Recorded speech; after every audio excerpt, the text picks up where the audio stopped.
Raise the vibration. Hey YouTube. So this morning I woke up with a notification that Spotify released my top songs of 2019 playlist. And it's something that I'm really excited about, and it's something that I literally look forward to every single year. And so I wanted to make a video about it because as a minimalist, I'm very selective about the things that I pay for, and I've been paying for Spotify for years now. So I want to make a video talking to you about why I love Spotify so much and why you should too. And as a disclaimer, no, Spotify is not paying me to say any of this. I wish they were. Spotify, if you're listening, I can do some marketing for you if you want. Yeah, no, but I just really like Spotify. I love music, and Spotify is the best platform I've come across to listen to music.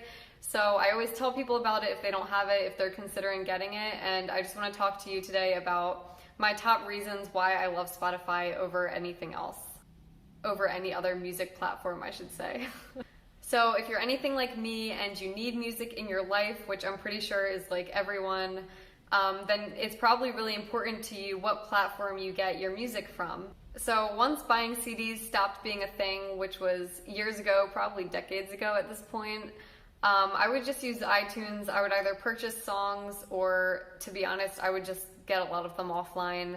Do you remember LimeWire when that was a thing? But then in like 2012 or something, I discovered Spotify, and it seriously changed my life. So not to be dramatic, but I'm just gonna talk to you about why I love Spotify so much. So like I said, today Spotify released my 2019 Wrapped, as they call it, and it's basically where they compile your top songs, artists, and genres of the year, and they kind of put it together in a fun way. It's kind of like an Instagram story or a Facebook story. I just want to show you mine so that you see what it looks like in case you do not have Spotify. So here it is. They're taking me through the top song of each season. Summer and fall. So these are my top songs for each season. My top artist of 2019, my top artists of 2019, and then they show you that the artists you listen to are from different countries.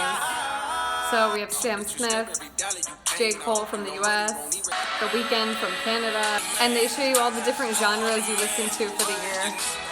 I hope I don't get copyright strikes for this. And this is them introducing the playlist they created for me of my top songs of 2019. The top podcasts I listen to. They tell you how many new artists you've discovered and how long you've been listening to them.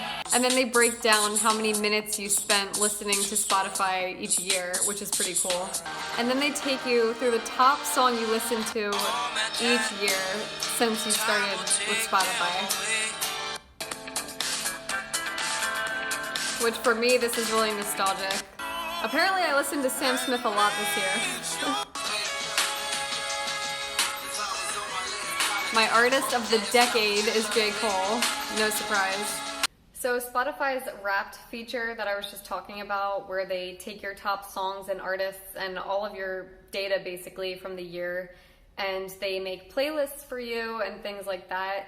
That's a feature that I don't think you can get anywhere else, and to me it's really cool, and it's really important to have kind of my history of listening in one spot, because rather than going through and trying to make all these playlists of the songs that I like the most, they do it for you. So for example, I mean, it all stays on Spotify. So right now I have my top songs from 2019, but I also have my top songs from 2018,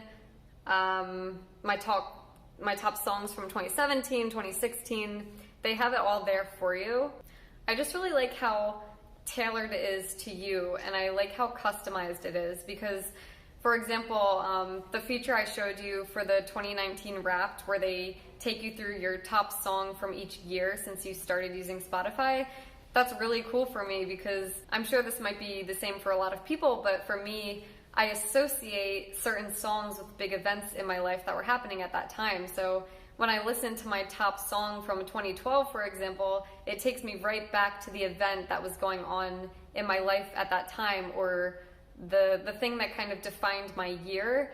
I think about it when I listen to that song, and it's cool having that for every single year since 2012. So for example, my top song of 2017 was Aladdin by Future Islands, and when I listen to that song, it takes me right back to where I was at that point in my life. So at that point, I had just moved to West Africa, I was living in Senegal, and I know that I listened to that song so much because a lot of times I would go on long car rides to the villages to talk with farmers, and I would always listen to Future Islands on those car rides, and specifically that song was one of the ones I listened to the most. And it's just cool how they compile the songs for you in that way, and I really use that feature a lot. So a lot of times if I don't know what to listen to, I'll just put on my top songs of 2018 or 2017, and then I know that I'm gonna like all the songs that they play, and a lot of them are songs that I haven't listened to in a while because I was busy listening to my songs from 2019. So the thing I love the most about Spotify is just how personalized it feels. I know that it's not like people sitting behind a screen like pulling together all of my music for me. I know it's just the machines doing it. I know that it's literally just them taking the songs you listen to the most and putting them together. But the way they display it is really nice, and it really adds a nice touch. And it's so convenient having my top songs, my top artists, my top genres. It really makes me understand myself, and it makes me understand what type of music I really like. And it really helps me discover new artists based on the songs and the current artists I'm listening to. If you're someone who likes to explore new music, the browse feature is really great. You can browse by genre, you can browse by mood, you can browse by what's on the radio, you can browse top hits. But for me, the best part, like I said, I really like the customized playlists. Every week, Spotify releases a Discover Weekly playlist, which is basically them compiling a bunch of songs that they think you will like based on what you listen to. And it's a really cool way to just discover new songs and new artists that you actually really like because it's based on what you currently like.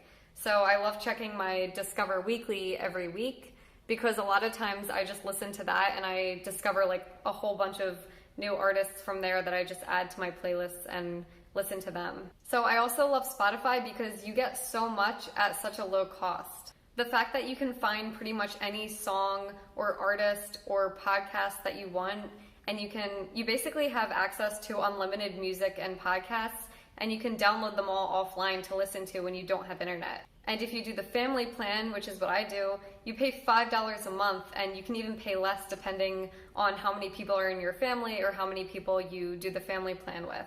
So right now I can listen to pretty much any song or artist or podcast I want, download it offline, and always have access to it, in addition to all the like personalized features of Spotify, and I'm paying $5 a month for that. And if I had more people on my family plan, then I would be paying even less. So it really is a good investment if you love music like I do, and if you care about the little features that Spotify has that a lot of other music platforms don't have. Spotify does have a free option where you don't have to pay anything. And that's actually what I started out with when I first discovered Spotify. I wanted to see if I liked it and whether I wanted to actually pay for it every month. But after doing the free option, I tried premium for like 30 days. You know how they give you like those free trials? And I never went back after that because the benefits of premium they far outweigh the benefits of the free trial, which is really just that you don't have to pay anything. So with Spotify's free version, if you don't pay anything, you can't listen to songs offline, so you can't download them to listen to when you don't have internet, which this is something I need, and that's the biggest reason why I'm paying for Spotify. But you also have to listen to ads, which can get really annoying. And it's more like Pandora in that you have to listen in shuffle mode on your phone, and there's only a certain amount of songs that you can skip. If you pay for Spotify, you can also listen in extreme quality, which is better than high quality. You can listen in 320 kilobits per second, which if you have like high quality headphones or high quality speakers, it really makes for good sound quality. All right, so I think I covered all the reasons why I love Spotify. Like I said, I don't have any connections with Spotify. I wish I did, but obviously nobody's paying me to say any of this. I just really want to share with people why I love it so much, because if you're someone who loves music and you want the convenience of being able to basically have any song or artist at your fingertips to listen to offline, it's a really great option. And it's also just really fun that they customize everything for you. They make playlists for you every year, every week, and you can discover a ton of new artists that you might not have even known about. So those are all my reasons. I hope you like this video, and thank you for watching. Please subscribe and hit the like button if you've enjoyed this video, and if you want more videos like this, just kind of talking about things that I decide to invest in as a minimalist, because I really am selective about what I want to pay for, especially when it's monthly payments. But seriously, I've never regretted paying $5 a month for Spotify. So thanks for watching. I'll see you in the next video. Bye.